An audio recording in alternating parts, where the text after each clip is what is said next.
The time of quests and noble knights is long past, but some causes are still worth fighting for.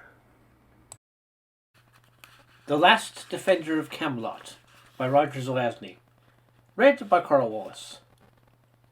The three muggers who stopped on October night in San Francisco did not anticipate much resistance for the old man, despite his size. He was well dressed, and that was sufficient. The first approached him with his hand extended. The other two hung back a few paces. "Just give me your wallet and your watch," the mugger said. "You'll save us a lot of trouble." The old man's grip shifted on his walking stick. His shoulders straightened. His shock of white hair tossed as he turned his head to regard the other. "Why don't you come and take them?" The mugger began another step, but never completed it. The stick was almost invisible in the speed of its swinging. It struck him on the left temple and he fell. Without pausing, the old man caught the stick by its middle with his left hand, advanced, and drove it into the belly of the next nearest man. Then, with an upward hook as the man doubled, he cut him in the surface beneath the jaw, behind the chin, with its point. As the man fell, he caught him with his butt in the back of the neck. The third man had reached out and caught the old man's upper arm by then. Dropping his stick, the old man seized the mugger's shirt front with his left hand, his belt with his right, raised him from the ground until he held him at arm's length above his head, and slammed him against the side of the building to his right, bracing him as he did so. He adjusted his apparel, ran a hand through his hair, and retrieved his walking stick. For a moment he regarded the three fallen forms, then shrugged and continued on his way. There was other traffic from somewhere off to his left. He turned right to the next corner. The moon appeared above tall buildings as he watched. The smell of the ocean was on the air. It rained earlier, and the pavement still shone beneath streetlights.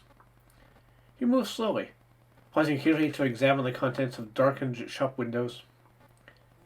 After perhaps 10 minutes, he came across a side street, showing more activity than the others he had passed. There was a drugstore, still open on the corner, a diner farther up the block, and several well-lighted storefronts. There were people walking along the side of the street. A boy coasted by on a bicycle.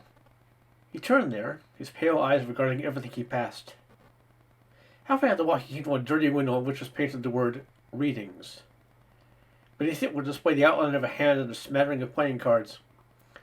As he passed the open door, he glanced inside.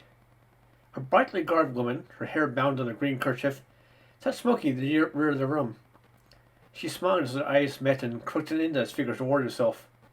He smiled and turned away, but he looked at her again. What was it? He glanced at his watch. Turning, he entered the shop and moved to stand before her. She rose. She was small, barely over 5 feet in height. "Your eyes," she remarked, "are green." "Most of mine now have dark eyes." She shrugged. "You take what you get in life. Have you a problem?" "Give me a moment and I'll think of one," he said. "I came here because you remind me of someone that bothers me. I can't think who." "Come into the back," she said, "and sit down. We'll talk." He nodded and followed her into a small room to the rear. A threadbare ornamental rug covered the floor near the small table at which they seated themselves.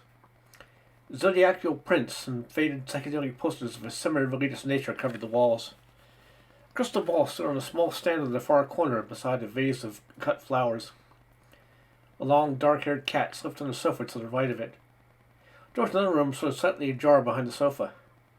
The only illumination came from a cheap lamp on the table before him and from a small candle on a plaster base atop the shawl-covered coffee table.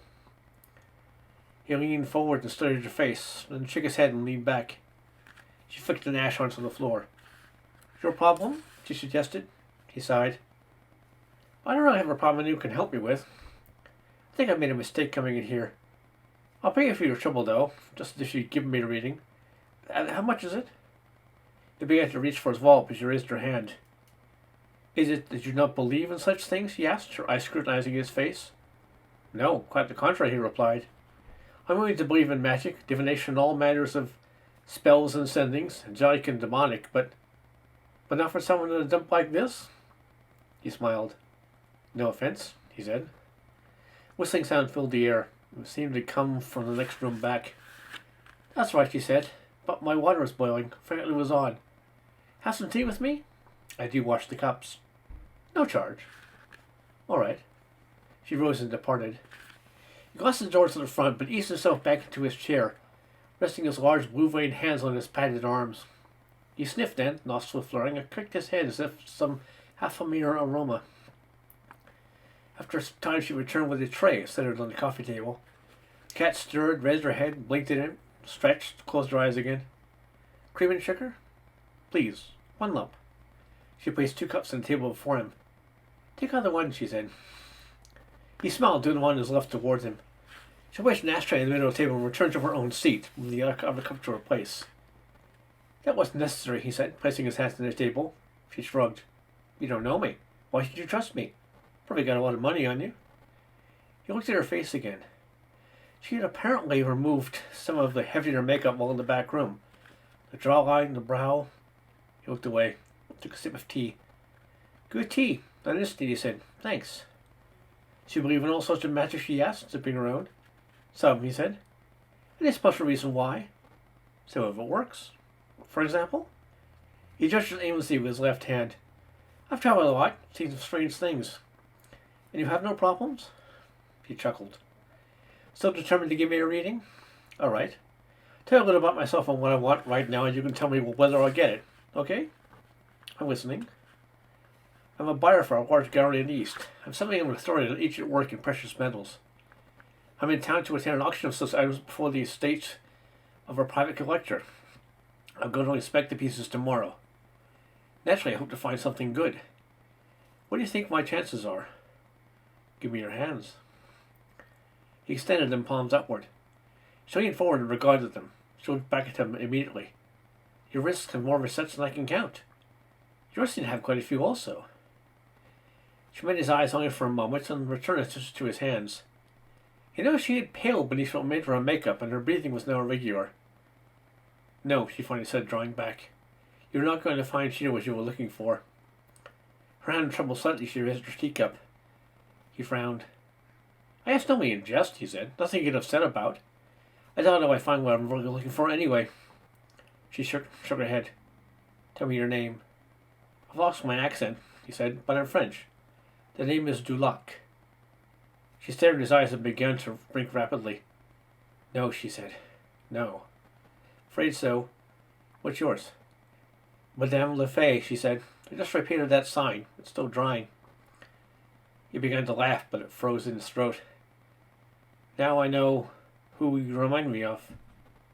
You remind me of someone also. Now I too know. Couldn't be, he said. Not here. Not in a place like this. You dear man, she said softly. She raised her right hand to her lips. She seemed to choke for a moment and said, I thought I was the last when yourself buried at Joyous Guard. I never dreamt. Then this? Gesturing about the room. Well, because it amuses me. Help to pass the time. The waiting. She stopped. She lowered his hand. Tell me about it, he said. The waiting? He said. For what do you wait? Peace, she said. I'm here by the power of my arts through all the long years. But you, how did you manage it? I took another drink of tea, looked about the room. I don't know how to begin. I survived the final battles, saw the kingdom sundered, could do nothing, and the last depart in England. I wandered, taking service at many courts, and after a time under many names, I saw I was not aging, or aging very, very slowly. I was in India, China, I fought in the Crusades. I've been everywhere. I've spoken with magicians and mystics, most of them charlatans, a few with the power, none so great as Merlin. What had come to be my own belief was confirmed by one of them, a man more than half charlatan yet. He paused and finished his tea. Sir, want to hear all this? He asked. I want to hear it. Let me bring some more tea first. She returned with the tea. She took a cigarette and leaned back. Go on. I decided it was my sin, he said, with the Queen. I don't understand. I've betrayed my liege, who was also my friend, and the one thing much have hurt him most. Love I felt was stronger than loyalty or friendship. Even today, to this day, I still is. Can't repent, so I cannot be forgiven. Those were strange and magical times. We lived in a land destined to become myth. Powers walked around in those days, forces which are now gone from the earth. How or why I cannot say. But you know it is true. I am somewhat at peace with these things, and the laws that run existence are not normal laws of the natural world. I believe I cannot die. It's fallen my lot, I believe, as punishment to wander the world until I have completed the quest. I believe I will know rest only the day I find the Holy Grail.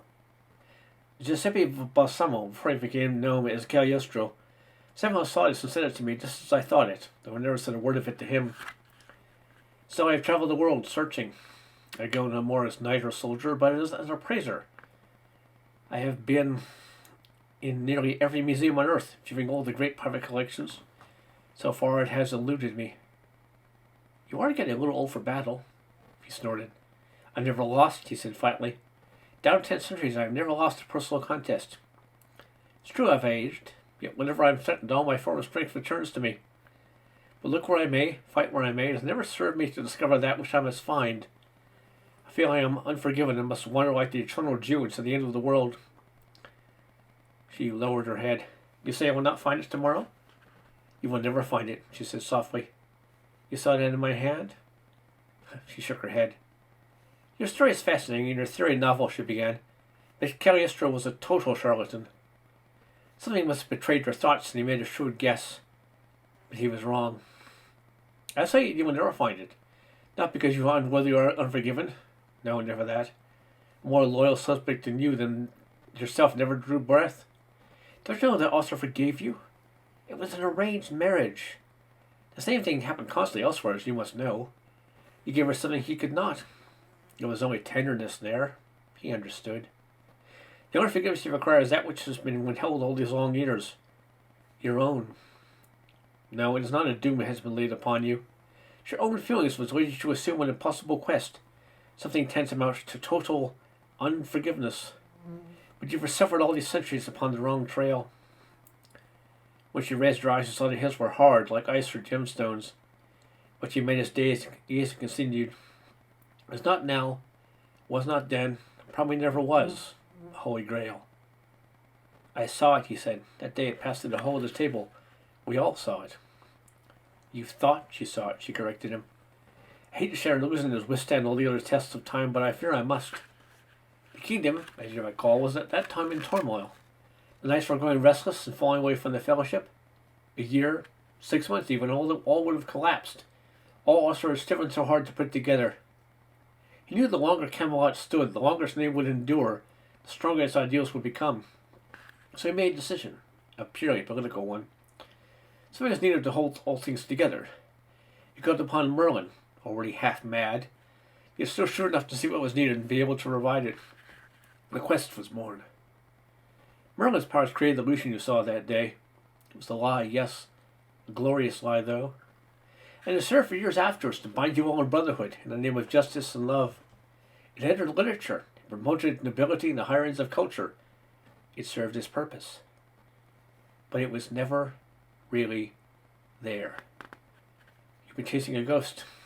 I'm sorry, Lancelot, but I've absolutely no reason to lie to you. I know magic when I see it. I saw it then. This is how it happened. For a long while he was silent. Then he laughed. You have an answer for everything, he said. I can always believe you if you could but answer me one thing more. Why am I here? For what purpose? By what power? How is it I have been preserved for half the Christian era while other men grow old and die in a handful of years? Can you tell me now what Cagliostro could not? Yes, she said, I believe I can. He rose to his feet and began to pace. The cat, alarmed, sprang from the sofa and went into the back room. He stooped and snatched up his walking stick. He started for the door. I suppose it was worth waiting 1,000 years to see you afraid, she said. He halted. That is unfair, he replied. I know. But now you will come back and sit down, she said. She was smiling even more as he turned and returned. Tell me, he said, how do you see it? Yours was the last enchantment of Merlin. Merlin? Me? Why? Gossip had the old goat took Nimue into the woods and she had to use one of his own spells on him in self-defense. A spell which caused him to sleep forever in some lost place. If it was a spell I believe it was, at least part of the rumor was incorrect. There was no known counterspell, but the fixing enchantment would have caused him to sleep for a millennium or so and then to awaken. My guess now is that his last conscious act before he dropped off was the latest enchantment upon you, so he would be on hand when he returned. I suppose it might be possible, but why would he want me or need me? If our journey to a strange time, I won an ally once I reached it. If I had a choice, I would want it to be the greatest champion of the day. Merlin, he mused. I suppose it could be as you say. Excuse me, but a long life has just been shaken up from beginning to end. If this is true, I'm sure it is. A millennium, you say? More or less. It was almost that time now. I know. I do not believe our meeting tonight was a matter of chance. You were destined to meet him upon his awakening, which should be soon. Something ordained you meet me first, however, to be warned. Warned? Warned of what? He is mad, Lancelot. Many of us felt a great relief at his passing. If the realm had not been sundered finally by strife, it would have probably been broken by his hand anyway. That I find difficult to believe. He was always a strange man, for who could fully understand a sorcerer? His later years he did seem at least partly daft. But he never struck me as evil. Nor was he. His was the most dangerous morality of all. He was a misguided idealist. In a more primitive time and place than when wielding two like ours, he was able to create a legend. Today, in an age of monstrous weapons, with the right leaders as cat's paw, he could unleash something truly devastating. He would see it wrong and force his man to try righting it. He would do it in the name of the same high ideal he always served, but he would not appreciate the results until it was too late.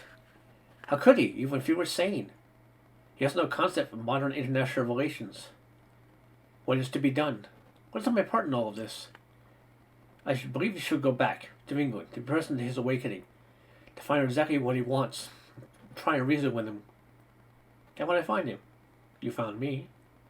When his time is right, you will be in the proper place, I am certain of that. It was meant to be, probably even a part of his spell. Seek him, but do not trust him. I don't know, Morgana. Looked to the wall and saying, I don't know. You wait this long and you draw back now from finally finding out? You're right, and that much at least.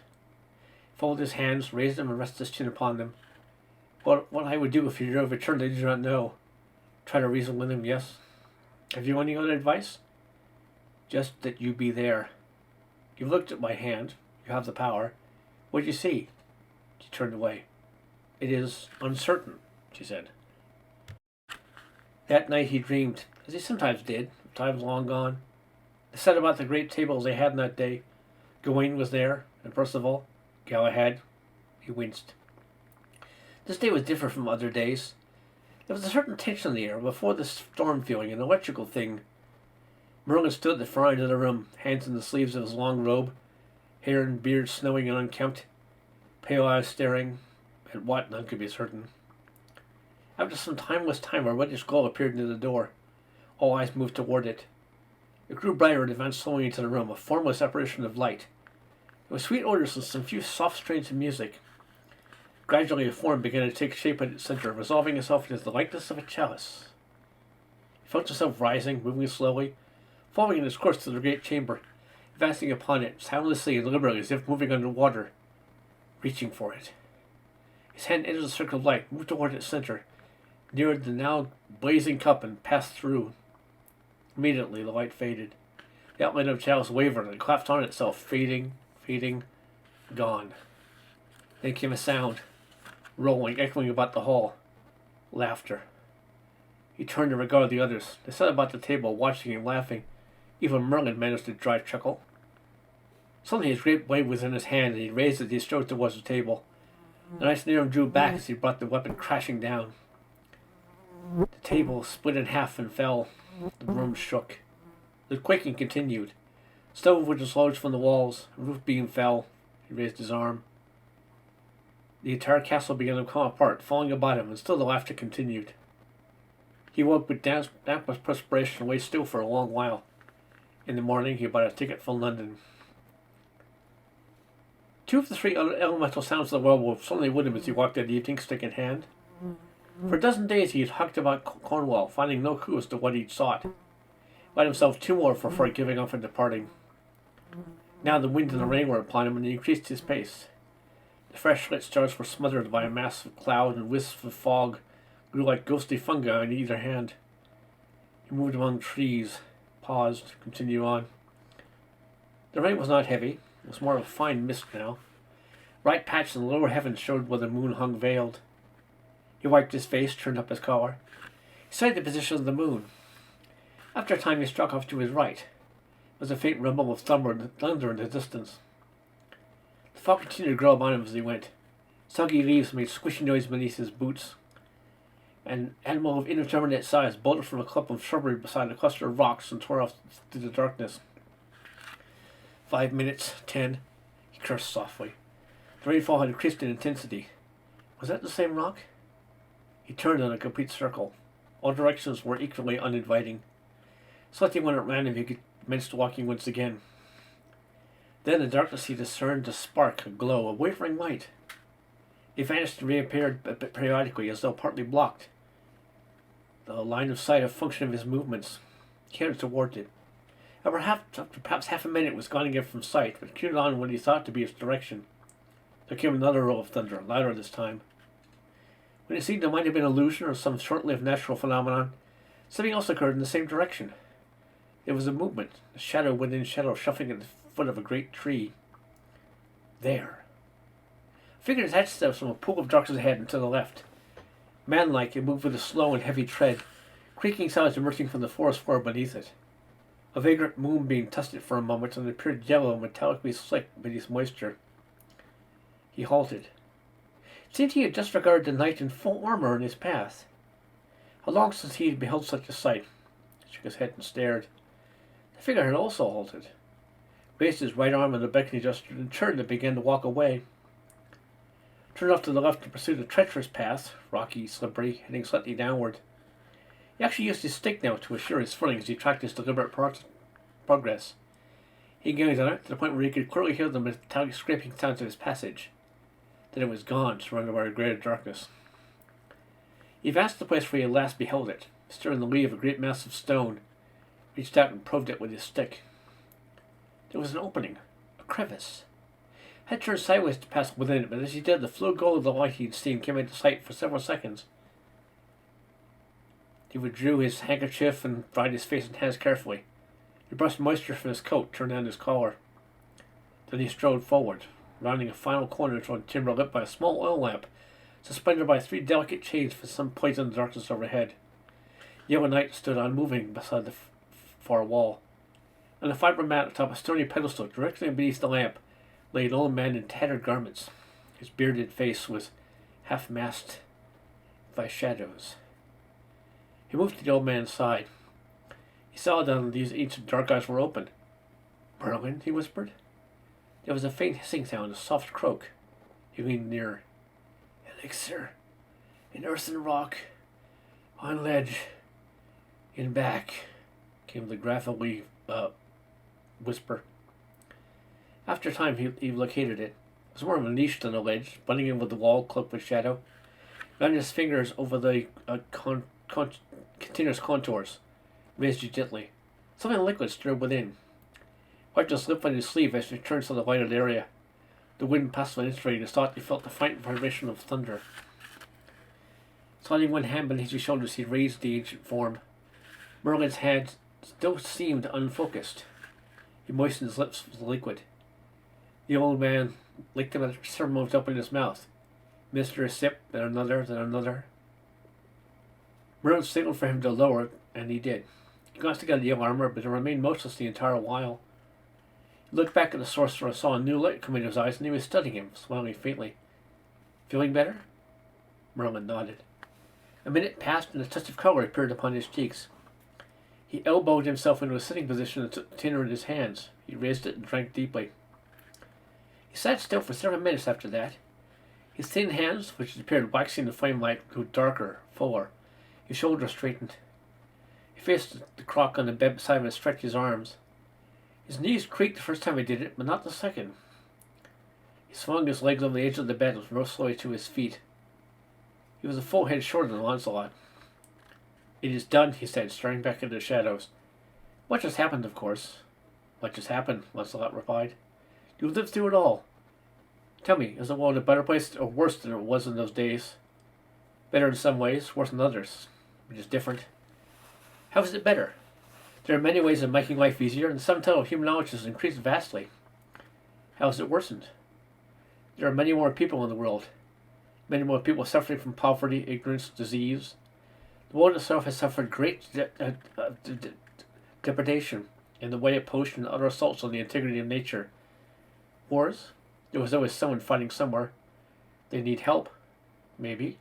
Maybe not. Merlin turned and looked into his eyes. What do you mean?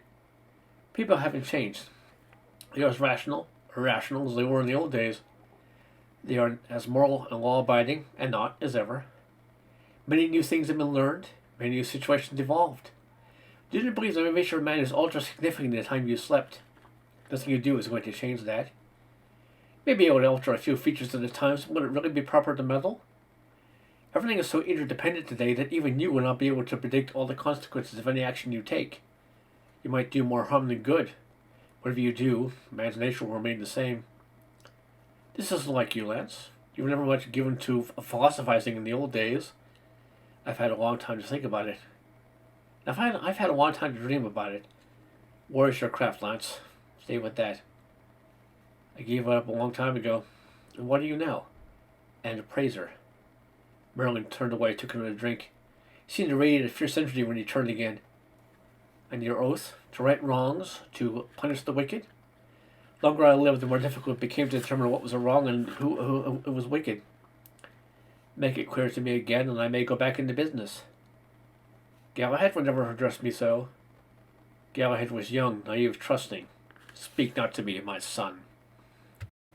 Lancelot, Lancelot, he put the hand on his arm. Why all this bitterness for an old friend who's done nothing for 1,000 years? I wish to make my position clear immediately. I feared you might contemplate some irreversible action which could alter the balance of power fatally. Once you know I will not be party to it. I admit you do not know what I might do, what I can do. Freely. That is why I fear you. What do you intend to do? Nothing at first. I must really to look about me. See for myself some of the changes of which you have spoken. Then I might consider which wrongs need righting, who needs punishment, and who to choose as my champion. I will show you those things, and you can go back into business, as you say. Lancelot sighed. The burden of proof is on the moralist. Your judgment is no longer sufficient for me.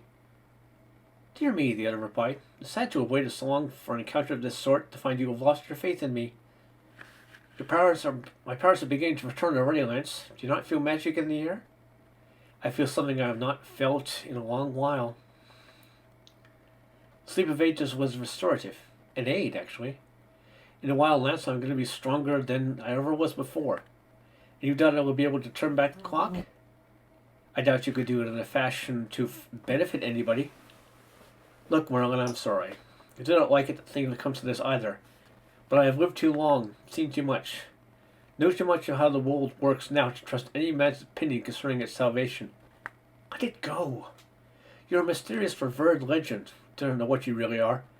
But forego accessing your powers in any sort of crusade. Do something else this time around.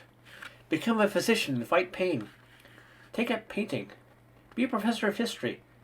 Hell, be a social critic and point out what evil you see for people to correct themselves. Do you really believe I can be satisfied with any of those things? Men find satisfaction in many things. It depends on the man, not on the things. I'm just saying you should avoid using your powers in any attempt to effect social changes as we once did, by violence. Whatever changes have been wrought, time's greatest irony lay in having transformed you into a pacifist. You are wrong. Admit it. You finally come to fear the clash of arms. An appraiser. What kind of knight are you? One who finds himself in the wrong time in the wrong place, Merlin. Sorcerer shrugged and turned away. Let it be then. It's good of you have chosen to tell me all those things immediately. Thank you for that anyway. A moment. Merlin walked to the rear of the cave, returned a moment attired in fresh garments. The effect was startling. His entire appearance was more kempt and cleanly. His hair and beard now appeared grey rather than white. His step was sure and steady. He held a shaft in his right hand, but did not lean upon it. Come welcome me, he said. It's a bad night. It's not the same night you left without. It's not even the same place. As he passed the suit of yellow armor, he snapped his fingers near its visor. With a single creak, the figure moved and turned to follow him. Who is that? Merlin smiled. No one, he replied, and reached back and raised the visor. The helmet was empty. It is enchanted, animated by a spirit, he said. A trifle clumsy, though, which is why I did not trust it to administer my draught. Perfect search, however, unlike some. Incredibly strong and swift. Even in your prime you could not have beaten it. I fear nothing when it walks with me. Come, there is something I would have you see. Lancelot followed Merlin in the hollow night from the cave. The rain had stopped and it was very still. It stood on an incredibly moonlit plain where mists drifted and grass sparkled. Shadowy shapes stood in the distance. Excuse me, said Lancelot, I left my walking stick inside. He turned and re-entered the cave. Yes, fetch it, old man, Merlin replied. Your strength is already on the wane. When Lancelot returned, he leaned upon the stick and squinted across the plain. This way, Merlin said, the way your questions will be answered. Lancelot followed. Do you not feel a trifle weary? He asked. Matter of fact, I do. Do you know what's the matter with me? Of course. I've withdrawn the enchantment which has protected you all these years. What you feel now are the first tentative touches of your true age. It will take time to catch up with you. I guess your body's natural resistance, but it's beginning its advance. Why are you doing this to me? Because I believed you when you said you were not a pacifist. And you spoke with sufficient vehemence for me to realize you might even oppose me. I could not permit that, for I knew your old strength was still there for you to call upon. Even a sorcerer might fear that, so I did what had to be done. By my power was it maintained. Without it, it now drains away. It would have been good for us to work together once again, but I saw that that could not be. Lancelot stumbled, caught himself, and limped on. The Hollow Knight walked at Merlin's right hand. You say your ends are noble, Lancelot said, but I didn't believe you. Perhaps in the old days they were, but more than the times have changed. You are different. Do you not feel it in yourself? Merlin drew a deep breath and exhaled vapor. Perhaps it is my heritage, he said. Then I jest. Of course I have changed. Everyone does. You yourself are a perfect example. What you consider a turn for the worse in me is but the tip of an irreducible conflict that has grown up between us over the course of our changes. I still hold with me the true ideals of Camelot. Lancelot's shoulders were bent forward now, and his breathing had deepened. Shapes loomed larger before them. Why, I know this place, he gasped, yet I do not know it. Stonehenge does not stand so today. Even in Arthur's time it lacked the perfection. How did we get here? What has happened? He paused to rest, and Merlin halted to accommodate him. This night we have walked between the worlds, the sorcerer said. This is the piece of the land of Fairy, and that is the true Stonehenge, a holy place. I stretched the bounds of the world to bring it here. Were I unkind, I could send you back with it and strike you there forever. But it's better you know a sort of peace. Come. Lancelot staggered along behind him, heading for the great circle of stones. The faintest of breezes came out of the west, stirring the mists. What do you mean, no sort of peace? The complete restoration of my powers and their increase will require a sacrifice in this place. And you planned this for me all along? No, not so it had been you, Lance. Anyone would have served, or you will serve superbly well. Need not have been so, had you liked to assist me. You could still change your mind. Would you want someone who did that at your side? You have a point there. Now why ask, save as a petty cruelty? It is just that, for you have annoyed me. Lancelot halted again when they came to the circle's periphery, regarding the massive stands in stone. If you will not enter willingly, Merlin stated, my servant will be happy to assist you. Lancelot spat, straightened a little, and glared. Think you I fear an empty suit of armor juggled by some hell-born wight? Even now, Merlin, without the benefit of wizardly succor, I could take that thing apart. The sorcerer laughed. It's good at you at least recalled the boasted I heard when all else has left you. I have a mind to give you the opportunity, for the advantage you're passing here is not important. Only the preliminaries are essential. But you're afraid to risk your servant? Think you so, old man? That you could even bear the weight of a suit of armor, let alone lift a lance. If you're willing to try, so be it. He rapped the butt of his staff 3 times upon the ground. Enter, he said then. You will find all you need within. I'm glad you have made this choice. You were insufferable, you know. Just once I ought to see you beaten, knocked down to the level of lesser mortals. And we wish the Queen would be here to witness her champion's final engagement. So do I, said Lancelot. You walked past the monolith and into the circle. A black stallion waited, its reins held down beneath the rock. Pieces of armor, a lance, a blade, and a shield leaned against the side of the dolmen. Across the circle's diameter, a white stallion of what awaited the advance of the Hollow Knight. I'm sorry I cannot arrange for a page or a squire to assist you, Merlin said, coming on the other side of the monolith. I forgot to help you myself, though. I can manage, Lancelot replied. My champion is dressed in exactly the same fashion, Merlin said, and I am not giving any edge over you in weapons. Never liked your puns, either. Lancelot made friends with the horse. They removed a small strand of red from his wallet and tied it around the butt of the lance. Leaned his stick against the dolman stone and began to don the armor. Merlin, whose hair and beard were now almost black, moved off several paces and began drawing a diagram in the dirt with the end of his staff. Used to favor a white charger, he commented, but I thought it appropriate to equip you with one of another colour. Seems to abandon the ideals of the Table Round, betraying the memory of Camelot. On the contrary, Lancelot replied, glancing overhead at the passage of a sudden roll of thunder. Any horse in the storm? And I am Camelot's last defender. Merlin continued to elaborate upon the pattern he was drawing as Lancelot slowly equipped himself. A small wind continued to blow, stirring the mist. There came a flash of lightning, startling the horse. Lancelot calmed it. Merlin stared for a moment and rubbed his eyes. Lancelot donned his helmet. For a moment, Merlin said, you looked somehow different. Really? Magical withdrawal, do you think? He asked. He kicked stone from the reins and mounted the stallion. Merlin stepped back from the now completed diagram, shaking his head as the mounted man leaned over and grasped the lance. You still seem to move with some strength, he said. Really? Lancelot raised the lance and coached it. Before taking up the shield he had hung at the saddle side, he opened his visor and turned in regard to Merlin. Your champion appears to be ready, he said. So am I. Seeing another flash of light, it was an unlined face that looked down at Merlin. Clear eyes, wisps of pale gold hair fringing the forehead. What magic have the weirs taught you? Merlin asked. Not magic, Lancelot replied. Caution. I anticipated you. So when I returned to the cave from my stick, I drank the rest of your elixir. I lifted the visor and turned away. You walked like an old man. I had a lot of practice. Single your champion. Merlin laughed. Good. It is better this way, he decided, to see you get out in full strength. You still cannot hope to win against a spirit. Lancelot raised his shield and leaned forward. Then what are you waiting for? Nothing, Merlin said. Then he shouted, Kill him, Raxus! A light rain began as they pounded across the field, and staring ahead, Lancelot realized that flames were flickering beneath his opponent's visor.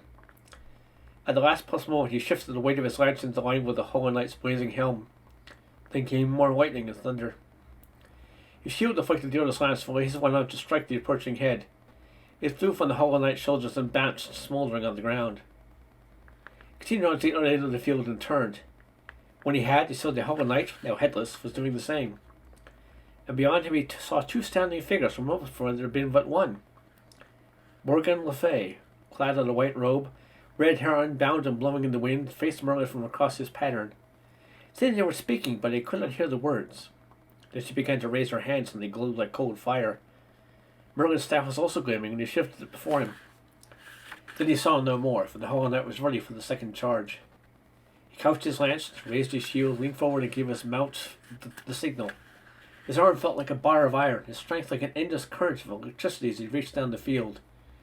The rain was falling more heavily now, and the lightning began a constant flickering.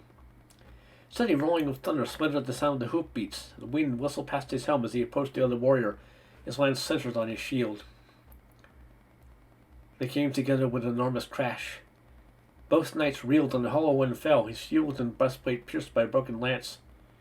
His left arm came away as he struck the earth. The lance point snapped, and the shield fell beside him. But he began to rise almost immediately, his right hand drawing his long sword. Lancelot dismounted, discarding his shield, drawing his own great blade. He moved to meet his headless foe. The other struck first, and he parried it, a mighty shock running down his arms. He swung a blow of his own. It was parried. They swaggered swords across the field until finally Lancelot saw his opening and landed his heaviest blow. The Hollow Knight topped into the mud, his breastplate covered almost to the point where the spear shaft protruded. At that moment, Morgan Le Fay screamed. Lancelot turned, she had fallen across the pattern Merlin had drawn. The sorcerer, now bathed in the bluest light, raised his staff and moved forward. Lancelot took a step toward him and felt a great pain in his left side. Even as he turned back towards the half-risen Hollow Knight, who was drawing his blade back for another blow, Lancelot reversed his double-handed grip upon his own weapon and raised it high, point downward. He hurled himself high upon the other, and his blade pierced the cuirass entirely as he bore him back down, kneeling to the earth. A shriek arose from beneath him, echoing within the armor, and a gout of fire emerged from the neck hole, spit upwards on the way, dwindled in the rain, flickered out moments later. Lancelot pushed himself into a kneeling position. Slowly then, he rose to his feet and turned towards the two figures that once again faced each other. Both were now standing within the muddled geometries of power, both now blazed in the bluest light. Lancelot took a step toward him, then another. "Merlin," he called out, turning events upon him. "I've done what I said I would. Now I'm coming to kill you." Once Morgan Le Fay turned toward him, eyes wide. "No," she cried. "Depart the circle. Hurry. I'm holding him here. His power wanes. In moments this place will be no more. Go." Once hesitated but a moment, then turned to walk as rapidly as he was able towards the circle's perimeter. The sky seemed to boil as he passed among the monoliths. He advanced another dozen paces, then had to pause to rest. He looked back to the place of battle, to the place where the two figures still stood locked in sorcerous embrace. Then the scene was imprinted upon his brain as the skies opened and a sheet of fire fell upon the far edge of the circle. Dazed, he raised his hand to shield his eyes. When he lowered it, he saw the stones falling, soundless, many of them fading from sight. The rain began to slow immediately. Sorcerer and sorceress had vanished along with much of the structure of the still fading place. The horses were nowhere to be seen. He looked about him and saw a good-sized stone. He headed for it and seated himself. He unfastened his breastplate and removed it, dropping it to the ground. His right side throbbed, and he held it tightly. He doubled forward and rested his face on his left hand. The race continued to slow and finally ceased. The wind died. The mist returned. He breathed deeply and thought back upon the conflict. This was the thing for which he had remained after all the others, the thing for which he had waited for so long. It was over now, and he could rest. There was a gap in his consciousness. He was brought to awareness again by a light. A steady glow passed between his fingers, pierced his eyelids, dropped his hand and raised his head, opening his eyes. Passed slowly before him in a halo of white light. He moved his sticky fingers from his side and rose to his feet to follow it. Solid, glowing, glorious and pure, not at all like the image in the chamber, went him out across the moonlit plain, from dimness to dimness, until the mists enfolded him as he reached at last to embrace it. Here endeth the Book of Lancelot, last of the noble knights of the Round Table, as adventurous with Roxas, the Hollow Knight, and Merlin and Morgan Le Fay, last of the wise folks of Camelot, in his quest for the Sangreal. Quo fas et gloria dosunt. The end.